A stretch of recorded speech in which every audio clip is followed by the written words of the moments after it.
Hi, I'm Amanda. I'm an alcoholic.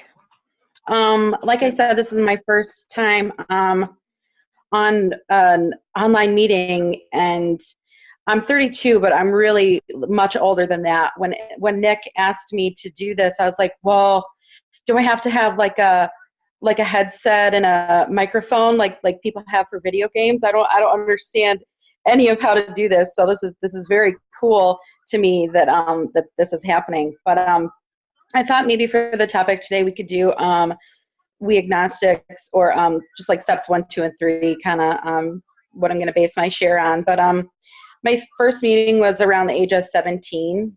I didn't stay sober or even get sober, for that matter. I came in and out for 10 years, and just had a really hard time getting any sort of length of sobriety. I finally conceded to my innermost self that I was an alcoholic, after lots and lots of beating my head against a wall. And okay, step one, so I got that. Started coming to meetings regularly, but I couldn't stay sober for more than, say, like 3 or 4 months. And I realized that I didn't have the power inside of myself to stay sober, like no matter how bad I wanted it. And like, I really, really wanted it. And, I would say, okay, I'm an alcoholic. I can't drink anymore, but that's as far as it would go. So I knew I didn't have the power within myself, but I didn't have a higher power either. So, lack of power was my dilemma. You can see where I'm going with this. That brought me to step 2. I didn't believe in God, and I believed in science, and I believed what I could see and what I could explain, and things that were tangible to me. So when reading We Agnostics, I felt like they were talking right to me. I was an alcoholic of the hopeless variety. I am a stickler for facts and results. So it started when reading that chapter, it really started to like break down my thought processes, or my the walls that I had built up. It really kind of started to chip those things away. One of my favorite parts in the chapter is like, does science not say that visual proof is the weakest proof? And I was like, okay, yeah, okay, I can get down with that. If science says it, then it must be true. I don't know who science is, but science says it, so it's got to be true. And and like a good alcoholic, I'm extremely, extremely self-centered. And then I read this particular part in the chapter in We Agnostics, and it just like something happened. So I'll read this really quick. Some of you will be familiar. When the perfectly logical assumption is suggested that underneath the material world and life as we see it, there is an all-powerful, guiding, creative intelligence. Right there, our perverse streak comes to the surface, and we laboriously set out to convince ourselves it isn't so. Instead of, then it, goes down a little bit. Instead of regarding ourselves as intelligent agents, spearheads of God's ever-advancing creation, we agnostics and atheists chose to believe that our human intelligence was the last word, the alpha and the omega, the beginning and end of all. Rather vain of us, wasn't it?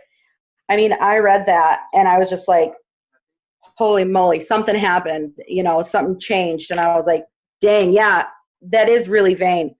How could I be that self-centered? Like, how could I be the be all and end all? Like, my best thinking got me here. I'm an alcoholic through and through. How could humans, orchestrate all of this? I'd thought those things before, but put in such a precise way, just something happened, and I was like, oh my gosh, yes. Yes, that makes sense. So when I finally saw it from a new light, that, hey, maybe I'm not the be all end all, I was doing a shit job at managing my own life, and maybe there was something out there that could do better, okay, I was finally ready for step 3.